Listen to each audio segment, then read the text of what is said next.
I don't ever want you to be afraid to say what you really, really, really want. And I don't care if it's financially, personally in your life, because when we're afraid to say it, when we're afraid to acknowledge it, it's very difficult to go for it because you're pretending what you really want, like you're downplaying it.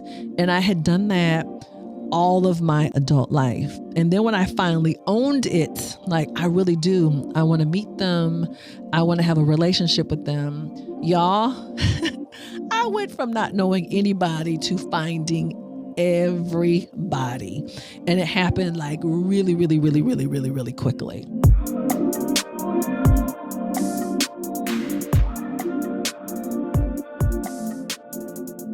Well, hello, everybody, and welcome back to another episode of the Thank Me Later show with me, your host, Jini Thornton, where we help you master your money and transform your life. I am always so excited when I have the opportunity to record another episode and talk to y'all directly. So when the team, we were, preparing for this episode, my team was like, Jini, we want you to share your adoption story. And I'm thinking, not sure what that has to do with money and business, but they were saying it was a great way for you all to kind of get to know me better and learn about a very significant life event that happened to me back in 2017. But as I was preparing for this, I really figured out how my story of finding my biological family actually can help you and impact you. So let me just give you all a little background and context before I start telling the story. So my entire life, I have always known that I was adopted. Not for a moment did I not know. And I was fortunately adopted into a family that was just like very open, and no one ever tried to hide or pretend. My mother, who was very non-traditional, Beverly Davis, adopted me as a single Black woman. Not sure how she was able to do this back in 1969. My mother was never married, but she always kind of had a way of taking like what would be negative things and turning them into like your superpower. So not only did I know that I was adopted, like I was always like really, really proud of it. Very, very proud of it. So anyway, my mom really did a good job of being open with me, but also always talking to me about my biological family. Although back then I was adopted in New York, which was a closed record state. And what was interesting about that was I could only get non-identifying information. So I knew my parents, my biological parents, were teenagers. What else did I know? I knew about like a couple of medical conditions that they had. I knew they were Black and that was it, right? That was it. So, but my mom would always say, if you want to ever look for them, I support you in that. I think my mom was just being nosy. She wanted to know. So anyway, I would just always just kind of, downplay it, like, oh, it's not that big of a deal. And then as I became a teenager, I began to kind of get curious, and I would talk to my best friend, Shawnette, about it, but really not talk to my mom about it. So fast forward, I'm married, kids, been living in Atlanta forever. And then I remember one day having a conversation with my oldest son, Trevor. And he said to me, Mom, I want you to look for your biological parents. And y'all, it just never occurred to me that it was important to my kids. It was important to somebody else, right? So when I started thinking about it, what it really made me think about was that I wasn't telling the truth. And what I mean by that was I was really downplaying the fact that I really always wanted to know, right? Because I did. I really was curious. I think maybe I was afraid to look, and I didn't want to disrespect my mom or my family. And so when Trevor inspired me, I really kind of used him as my excuse to like really get going with it. So take the ancestry DNA test. I want y'all to know like it's the real deal. Like it is going to change your whole life when you open up that Pandora's box. And I just started, getting hits on the site of who I was related to. And at first I was like, oh, I just really just kind of want to meet them. And then I was like, you know what? I'm not telling the truth. I really wanted to meet them, but I also wanted to have a relationship with them. But I was really afraid to say it. And so you're like, Jini, what does all this have to do with me? I don't ever want you to be afraid to say what you really, really, really want. And I don't care if it's financially, personally in your life, because when we're afraid to say it, when we're afraid to acknowledge it, it's very difficult to go for it because you're pretending what you really want, like you're downplaying it. And I had done that all of my adult life. And then when I finally owned it, like I really do, I want to meet them. I want to have a relationship with them. Y'all, I went from not knowing anybody to finding everybody. And it happened like really, really, really, really, really, really quickly. So again, ancestry is no joke. Ancestry and social media. That's how I was able to find some relatives on my father's side. Literally was through Facebook. Was able to kind of put the whole story together very quickly. So as this all started unfolding, and again, it was unfolding very fast. Thank God I was self-aware enough to say I could kind of tell that I was beginning to lose my footing. Because I had never had these emotions before and I hadn't made contact with anybody yet. Right. But I'm like, ooh, I'm beginning to kind of feel some type of way. And I am so grateful. I am so grateful that I knew that I was going to need help. And I knew I was going to need help outside of the people in my family that loved me, including my husband and my kids and, my other relatives. I knew I was going to need some like emotional, psychological support. And I had a really good friend who actually, she had been my yoga teacher for years, but there was just something about her. We had a great connection, great chemistry. Her name is Michelle. And I was like, ooh, Michelle, I'm kind of I think I'm in the beginning of a very interesting journey and I'm going to need some support. And y'all, that was a game changer for me. It was like I was equipping myself because I was heading someplace that I had never been before. Right. And I was going to I didn't know how it was all going to play out, but I knew I was going to need some emotional support. And so that's the second point that I wanted to make with you today is this. If you're going someplace new that you've never been before, right? This could be someplace financially, like you about to be out here winning, you're headed into a new business, a new marriage, new city, new something. Like you may need some support in where you're going.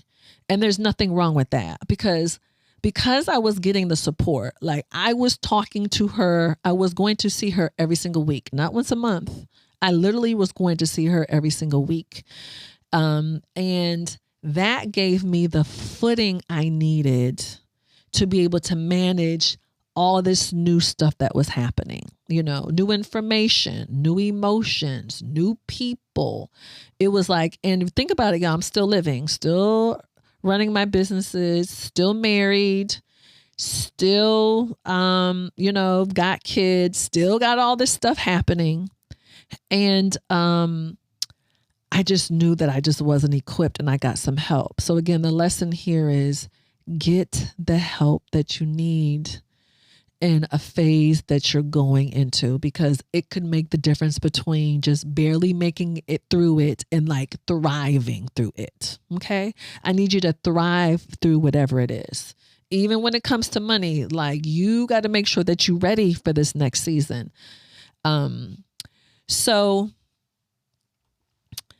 I begin to start meeting my relatives and I'll never forget this. My husband, David, is in here producing this segment today, and it had gotten to the point. It got to the point. We were home one day, and he's like, "Oh, Jini, I'm so happy for you." Because you think about it, this is the man that I've known since I was 14. We've known each other since 14 and 16. We didn't start dating then. We knew each other then. Started dating at like 20 and 2022. So he's known me essentially my whole life. And I knew he was kind of vested in this, not just because he loves me and supports me, but, you know, we have 2 adult sons. Anytime our children would do something wrong, bad, of course, I would blame it on him and his side of the family, right? Because I didn't know any of my family. So he was taking all the shots. So he was thrilled when I finally put the picture together. So now we had the proof of what was happening, why my kids were behaving. I couldn't just give all the negativity to him. He had a lot of material, thanks to my family. You know, he kind of had a lot of material of what to use. But anyway, David got to the point where we had met so many people, met my biological parents, grandmother, great aunt. I don't know. I have like 12 first cousins, all their kids. David and I are from Rochester, New York. 99% of my family is an hour away in Buffalo, New York. So it was a lot of people, a lot of information. And then David finally said one day, "Jini, I'm so happy for you. And this is amazing." He's like, you know, he kissed me on my forehead. He was like, "But I don't want to meet one more person." I don't want to meet one more person. And that helped me understand that he wasn't overwhelmed. But guess what? My kids were too. Thank God David finally said it, but I was so excited. You know, we were literally on this roller coaster. I felt like I was going down for like, you know how you go down for a little bit, then you go back up. The down never stopped. So it's always something new, always something new, always something new. But I'm happy that he said that, because it actually was time for all of us to take a break. It wasn't just him, but he was like, "Okay, you know, we're good. You know, we need to kind of pause for a second." And that's another lesson here is you need people around you who are able to kind of tap you on your shoulder and reel you back in, and just kind of, you know, he didn't body slam me. He didn't jerk me, but it's like he kind of grabbed me. It's like, "Hey, we need to kind of pump the brakes a little bit." And it was all with love. And even with money, you need somebody who's going to kind of tap you and say, "Yo, what's up? Like, what we doing? Like, what's happening here?" Because sometimes we can just kind of lose our footing, right? We can absolutely lose our footing. So one more lesson that I wanted to share. So, you know, what was interesting to me about finding my biological family was, you know, you kind of have an idea. I didn't realize this, being a kid that was adopted, that I had kind of made up the story in my head. And I had this idea of who my parents were, right? Particularly my father, because again, my mother Beverly, who adopted me, my mom was never married. I never had a father in my whole life until I was 47 years old. Never, ever, ever, ever, ever. Because normally, like, you at least kind of know who your dad is. Because my mom was never married. I never had a dad before. So when I met my father, I didn't realize I had kind of been telling myself this story about who he was, right? And so when I meet, and I had a story in my head about who my biological mother was too. So even when we found out her name, and we had Googled her, and her picture popped up, and my husband David was like, oh my God, you look just like her. And I'm thinking to myself, no, I don't. Because in my head, I had made up a story of who she was and what she looked like. So when I saw this woman who, fair complexion, short haircut like mine, in my head, I had this different story. I kind of thought that maybe she was light complected, but I saw this woman with all this hair, you know. So when I saw her, I'm like, who is that? Like, this woman certainly cannot be my biological mother. And so that's the other lesson that I want to share with you is like we make certain stories up. And so when the real thing starts happening, you're comparing something, the real story is happening, but you're comparing this to a story that you made up in your head that was never real. And y'all even do that financially. You have made up a story in your head about, why you are where you are financially and who you are because of it. And then when the real life starts happening, you're not comparing the story to what is really real. You're comparing it to this made up story. So please watch the made up stories that you have. It took me forever to be able to understand who my parents were because I had these fictional characters in my head. I'm like, Jini, that was never real. I don't know what you're doing here, but that was never, ever, ever, ever real. So last lesson. So this was a really big lesson for me in finding my biological family, because you think about it, I always knew I was adopted. I was always kind of curious. I had moments in my life of, although my family that I was adopted by were absolutely amazing, like had a crazy magical childhood, but I always had these moments of, being curious of, who the rest of my family was. And so, go through life, finally do it. And then you don't realize that, something good can put you on your butt, right? That's the lesson. We are used to bad things, like taking us out. Something bad happens.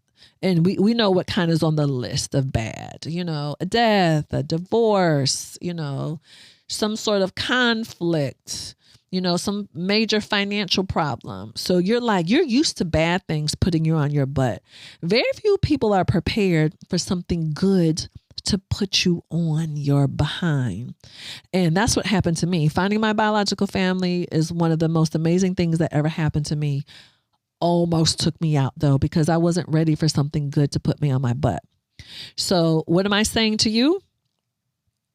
I'm saying to you is, listen, you coming into a lot of money, your business, all of a sudden you've been struggling, all of a sudden you start winning out here, like that can put you on your butt. And so I just want you to be prepared for that. All right. So, I know this was, look, I kind of feel like I'm in a therapy session right now. It's kind of talking about this. I kind of feel like I'm in therapy. So, I want to transition to a DM that I received, because I want to make sure here in the Thank Me Later community that with the Thank Me Later show that we are serving your needs. So here's a question that was submitted to me by Jackie in Ohio. And Jackie says, how do you use your hardships and difficulties to turn that into your purpose? How do you know when you're on the right path? And Jackie, one thing that I have learned, particularly about financial challenges, is, or maybe it's it probably happens in other parts of your life too. But a lot of times I think when we're having them, I think it's kind of like our life getting our attention. It's our way of paying attention to something that, we're not doing right, a change that we need to make. So a lot of times they're little hints of some adjustments that you need to make in your life. So I think the thing about challenges is, we don't need to give them more power than what they deserve. Because I think a lot of times we're like, oh my God, this was the hardest thing I've ever been in. And, we label it a certain way, and all these emotions come with the label. Like, look, this thing is here to teach me. I'm going to make some adjustments and I'm going to move. Learn from it, adjust, move. Learn, adjust, move. The people who are more nimble and flexible and willing to do that, they can get back on their feet and they can keep going. So I hope that's helpful. All right. All right. So listen, y'all, this format's a little different today. Again, this is my little Jini Thornton therapy session being open about a major significant event in my life. But I hope the lessons that I shared throughout were helpful to you. So here are a few resources that I'd like to share with you. Please engage with us in the Thank Me Later community. You can learn more about us at thankmelatershow.com. Please engage with us on social media. Okay. That's at the TML show and also at Jini Thornton. Y'all can see everything down there all written for you. And we want to hear from you. We want to know what topics you want us to cover, any other resources that we need to share. We want to make sure that we're supporting you on your financial journey. Look, I don't get paid for this. Shout out to Ancestry, right? So if you want to go on that journey and open up that box, that Pandora's box, I would absolutely positively check them out as well. So again, thank you for turning into the Thank Me Later show, where we help you master your money and transform your life. All right. Subscribe and we will see you next episode.